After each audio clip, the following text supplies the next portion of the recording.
दोस्तों जैसे जैसे एआई को दिन प्रतिदिन एडवांस किया जा रहा है, वो दिन दूर नहीं जब ये इंसानों के लिए खतरा बन सकता है। और ये बात मैं नहीं कह रहा हूँ, ये बात वो लोग कह रहे हैं जो एआई में सबसे आगे हैं। वही लोग हमें चेतावनी दे रहे हैं। दोस्तों डॉक्टर हिंटन, जिनको एआई का गॉडफादर कहा जाता है, उनको खुद गम है कि वो इस टेक्नोलॉजी की नींव रखी थी, इस टेक्नोलॉजी को जन्म दिया था एक तरह से। लेकिन वो कहते हैं कि वो अपने आप को दिलासा देते हैं यही बात सोचकर कि वो नहीं तो कोई और ये रिसर्च कर देता। एआई में जिस तरह से काम हो रहा है उसे देखकर लगता है कि ये बहुत जल्द इंसानों को पीछे छोड़ देगा। सबसे बड़ा खतरा यही है कि आर्टिफिशियल इंटेलिजेंस इंसानों के लिए चुनौती न बन जाए। एआई को लेकर गूगल पिछले कई वर्षों से शांत रहा। दूसरी तरफ माइक्रोसॉफ्ट की सपोर्ट से ओपन एआई ने पिछले साल चैट जीपीटी को लॉन्च कर दिया है। दोस्तों चैट जीपीटी, इसके बारे में तो जानते ही होंगे। ये एक एआई सॉफ्टवेयर है जो आपके सवालों के हिसाब से सटीक जवाब देता है। ये पहले से फीड जवाबों को आप तक नहीं पहुंचाता, बल्कि उन्हें किसी इंसान की तरह एनालाइज करता है और तब जाकर आपको जवाब देता है। जब आप इससे सवाल जवाब करते हैं मानो आप किसी इंसान से ही बातचीत कर रहे हैं। दोस्तों चैट जीपीटी को खतरा मानने के पीछे कोई छोटी वजह नहीं है। दरअसल किसी इंसान के लिए इंसानी जैसा सोच डेवलप हो जाना वाकई में बड़ी बात है, और अगर इसमें किसी तरह की छेड़खानी हुई तो ये इंसानियत के लिए खतरा साबित हो सकता है।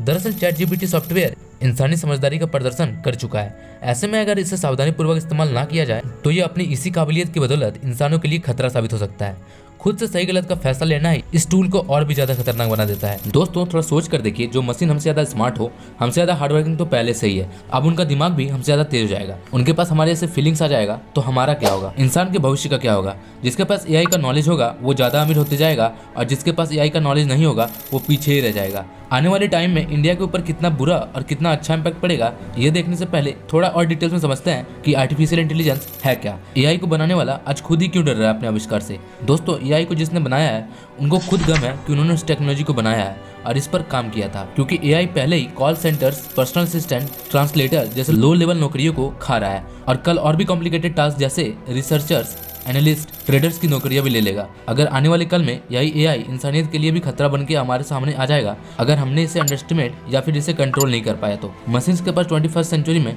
वो सब खूबियां हैं जो इंसानों के पास हुआ करती थी, इनपुट, प्रोसेस और आउटपुट। इसके अलावा आज के डेट में कॉम्प्लेक्स मशीन डॉक्टर को ऑपरेशन थिएटर में भी मदद कर रही है। मशीन्स और इंसान के बीच में एक ही डिफरेंस रह गया है, और वो है सोचने और समझने की शक्ति। लेकिन अब इस डिफरेंस को भी मिटा रहा है एआई, क्योंकि इनपुट के बिना भी एक कंप्यूटर खुद से सोच सकता है, अपनी जरूरत के हिसाब से अपने आसपास के एनवायरनमेंट से इंफॉर्मेशन उठा सकता है और फिर अपने आप को खुद को ही सिखा सकता है और ट्रेन कर सकता है, बिल्कुल इंसान की तरह। मशीन लर्निंग वो प्रोसेस है जिसे मशीन खुद अपने आप को सिखा लेता है। जैसे हमारे शरीर में न्यूरॉन्स होते हैं, वैसे मशीन्स के अंदर भी न्यूरल नेटवर्क होता है, जिसकी वजह से मशीन्स के अंदर भी सोचने और समझने की ताकत आ जाती है। इसे और भी ज़्यादा बेहतर तरीके से जानने के लिए इस एआई को 4 टाइप में डिवाइड करते हैं। पहला, रिएक्टिव मशीन, जो कि सबसे बेसिक एआई सिस्टम होता है। वो आपके मूवमेंट के हिसाब से मूव करती है, जैसे कि कंप्यूटर बेस्ड चेस गेम, जो कि आपके मूवमेंट के हिसाब से आपके अगेंस्ट मूव करता है। दूसरा, लिमिटेड मेमोरी मशीन, जो कि रिएक्टिव मशीन से थोड़ा एडवांस होता है। ये सिर्फ आपके प्रेजेंट मूवमेंट के ऊपर मूव नहीं करता, बल्कि इसके पास आपके पास्ट बिहेवियर का भी पूरा रिकॉर्ड होता है, जो कि किसी ऑब्जेक्ट या किसी भी सिचुएशन को मॉनिटर कर सकता है और उसके बेसिस पर मूव करता है। इसका परफेक्ट एग्जांपल है सेल्फ ड्राइविंग कार। इसमें लगी हुई मशीन सामने वाली कार की मूवमेंट, आपकी ड्राइविंग हिस्ट्री और सारे ट्रैफिक नियम और रूल्स को देखते हुए गाड़ी को कैसे चलाना है ये डिसाइड करता है।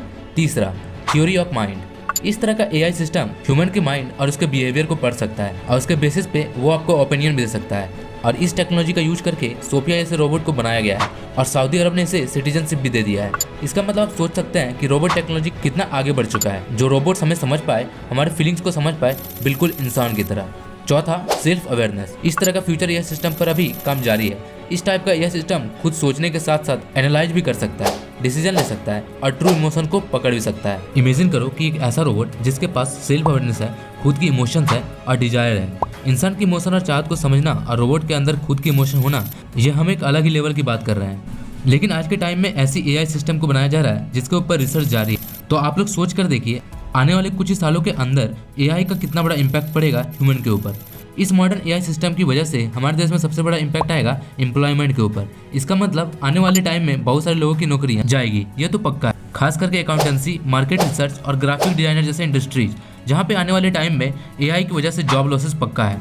नेस्कॉम की रिपोर्ट के अनुसार हमारे देश के जो टेक वर्कर हैं, उनके पास वो बेसिक नॉलेज पहले से ही है जिसके दम पर आपको एआई पावर हाउस बना सकते हैं। अगर हम अपने आप को थोड़ा रिस्किल कर लिया तो ये इंपॉर्टेंट इसलिए है कि अभी के टाइम पे एआई रिलेटेड टैलेंट की डिमांड ग्लोबल मार्केट में काफी ज्यादा है। जहाँ एक तरफ कंपनी एम्प्लॉय को छाट रही है, तो वहीं दूसरी तरफ अपने एआई टीम के लिए काफी ज्यादा एम्प्लॉयज हायरिंग भी कर रहे हैं। टाटा सन्स के चेयरमैन एन चंद्रशेखर ने भी कहा है कि एआई एक डिसरप्टर है जो कि आने वाले टाइम में काफ़ी सारे जॉब्स और काफ़ी सारे स्किल्स को इम्पैक्ट करेगा।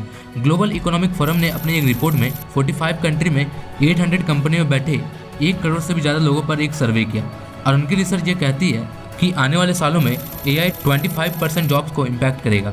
जहाँ 69 मिलियन नए जॉब क्रिएट होंगे एआई की वजह से, वहीं 83 मिलियन जाएंगे भी एआई की वजह से। मतलब 14-15 मिलियन जॉब जाएंगे ही एआई की वजह से, ये तो पक्का है। लेकिन हम चाहें तो इस एआई की लड़ाई में आगे हो सकते हैं एज ए ह्यूमन और एज ए कंट्री। लेकिन इसके लिए हमें थोड़ा अप स्किल होना पड़ेगा, टेक्नोलॉजी के साथ साथ खुद को अपडेट करना पड़ेगा और खुद के हिसाब से नए स्किल को सीखना पड़ेगा। एआई रेडी होना पड़ेगा, नहीं तो आने वाले टाइम में बुरी तरह से इंसान के ऊपर एआई का इफेक्ट आने वाला है। तो दोस्तों, इस पर आपका ओपिनियन क्या है कमेंट सेक्शन में कमेंट करके जरूर बताएं और वीडियो अच्छा लगा तो वीडियो को लाइक जरूर कर दें और चैनल को सब्सक्राइब जरूर करें।